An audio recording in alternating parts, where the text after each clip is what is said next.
à toute l'Assemblée.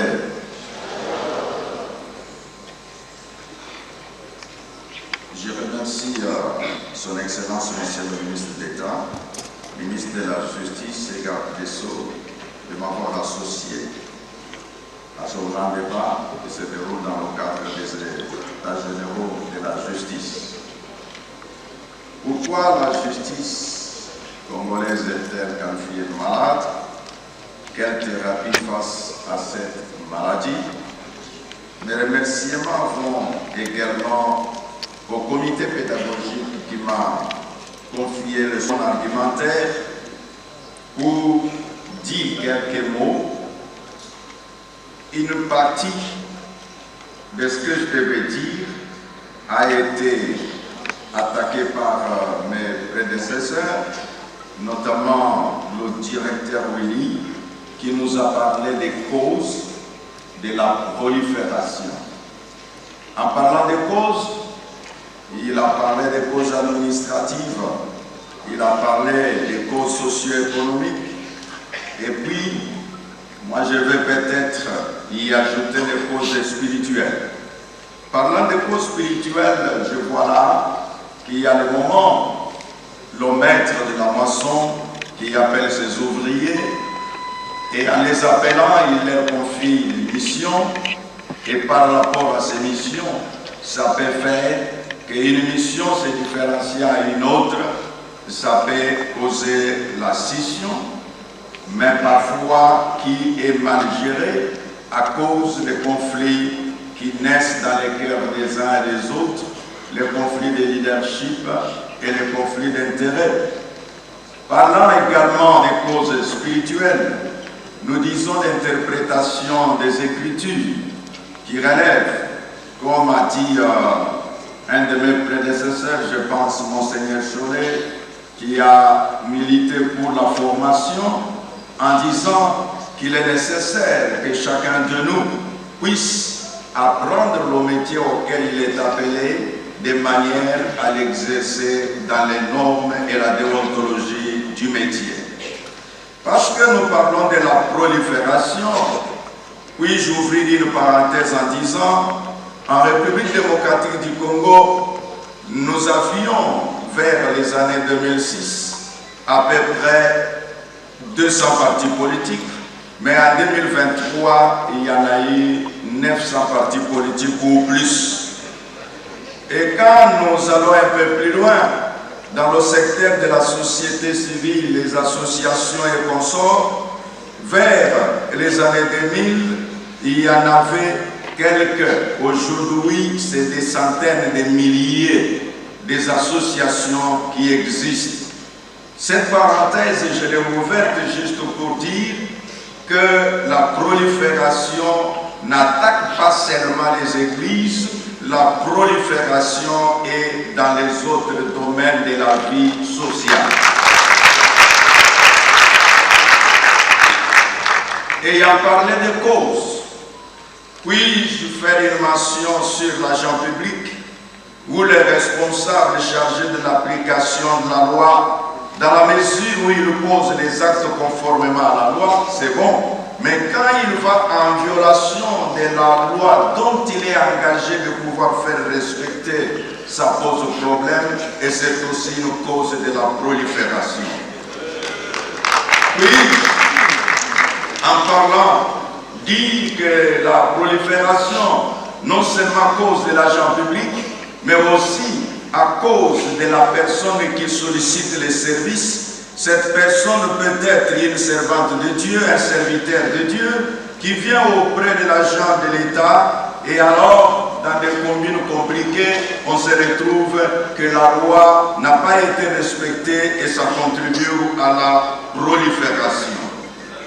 En parlant de la prolifération, et il y a la liberté de l'exercice de culte dans notre pays, j'ai besoin d'utiliser mes quelques minutes pour formuler les recommandations.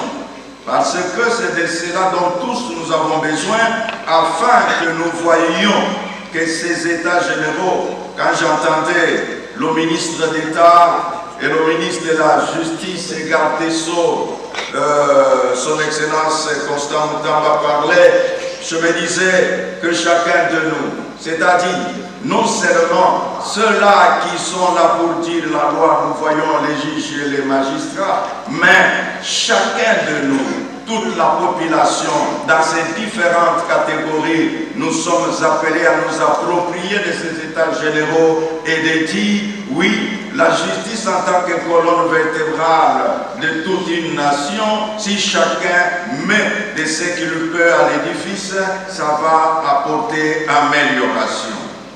En parlant des recommandations, je vais les cibler en 3 types. 1. Je vais m'adresser au gouvernement de la République.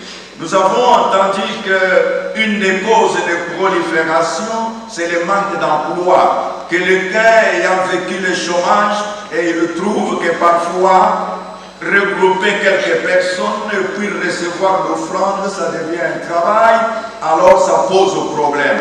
Donc, au gouvernement de la République, de multiplier les efforts dans les domaines de la création d'emplois. Parce que je parle de recommandations, j'en ai à peu près 14. J'ai donné une première. Je me tourne au niveau du ministère de la Justice et Garde des Sceaux. Là, je demanderai à son Excellence, Monsieur le Ministre, de tenir compte des différents textes qui existent déjà. Et là, je parle en donnant un exemple d'un arrêté ministériel de 2009 où le gouvernement de la République à son temps, dans le Conseil des ministres, avait constaté qu'il y avait lieu de trouver la possibilité d'assainir, de mettre de l'ordre afin que les différentes associations dites confessionnelles, soit ils se regroupent et qu'en ayant cet alignement, ça permettra de savoir qui fait quoi, au nom de qui il le fait et qui le contrôle. C'est là qu'il y a eu la création de l'interface et l'autorité de régulation. Donc si cet arrêté est pris en compte, vraiment ça va aider. Je ne dis pas que ça va éliminer la prolifération, mais ça va aider à contenir dans une certaine mesure. 3. Au ministère de la Justice, respecter et faire respecter ces actes légaux relatifs à l'exercice des cultes.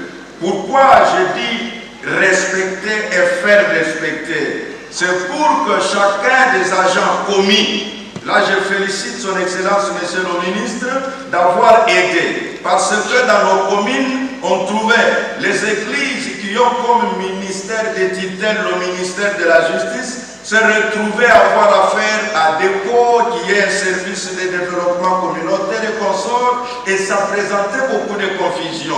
Sur ce point-là, c'est en mettant les services du ministère de la Justice dans ces différents endroits, ça fera une cohésion. 4. Octroyer des différents privilèges à toutes les confessions religieuses. Là, je dis les différents privilèges. J'insiste sur ce point. En lieu et place d'avoir un traitement sélectif favorisant une ou deux confessions au détriment de autres, qui du reste sont très représentatives en République démocratique du Congo.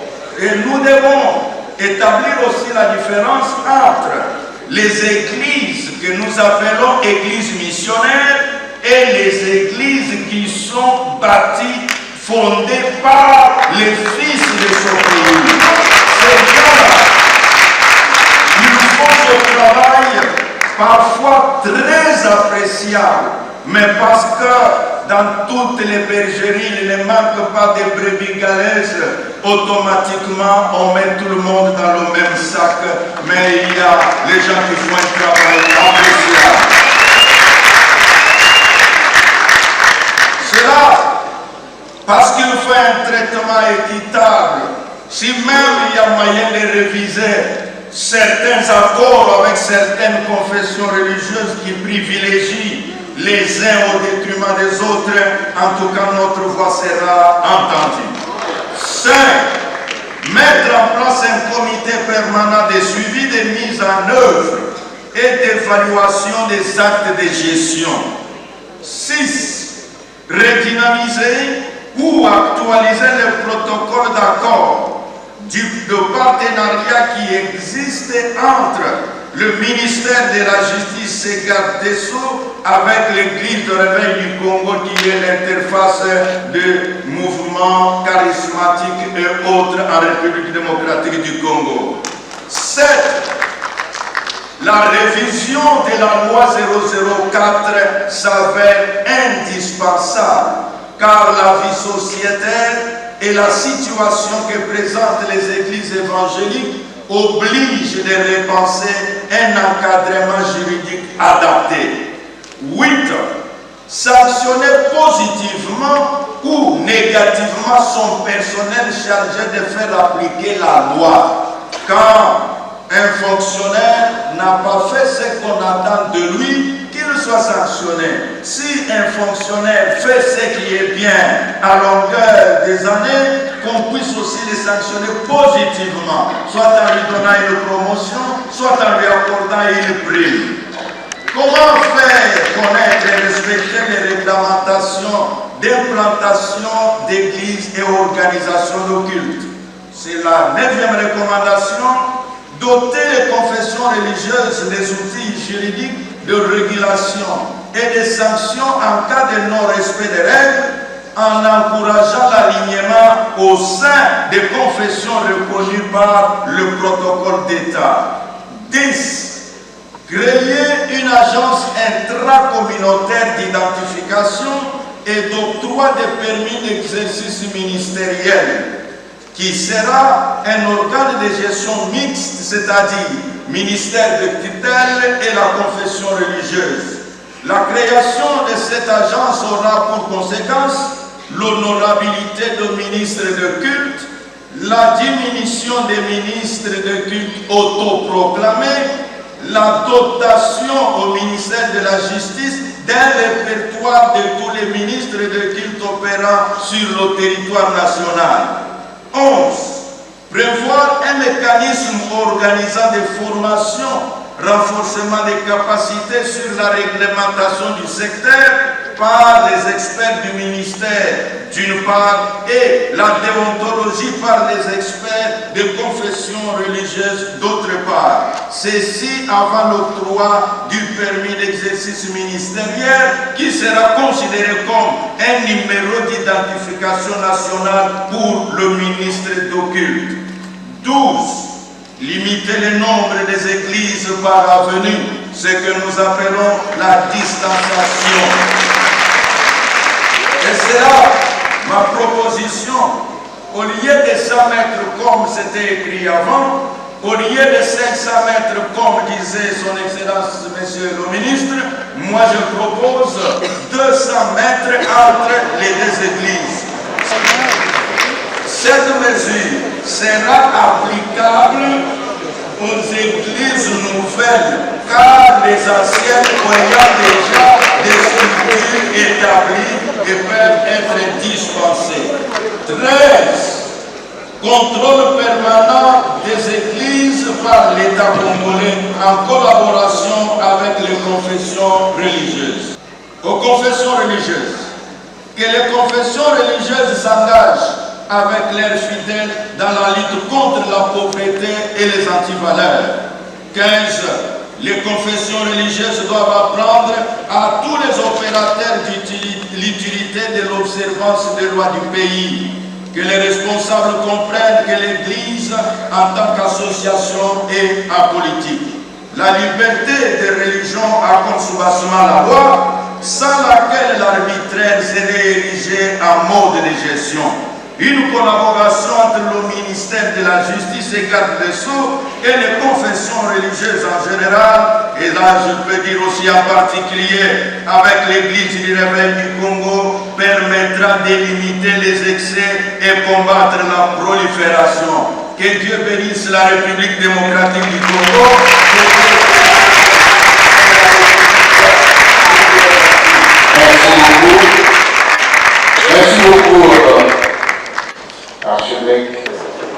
message s'est articulé en 3 points. Le premier, c'était d'abord de montrer que les États généraux, c'est un cadre de réflexion.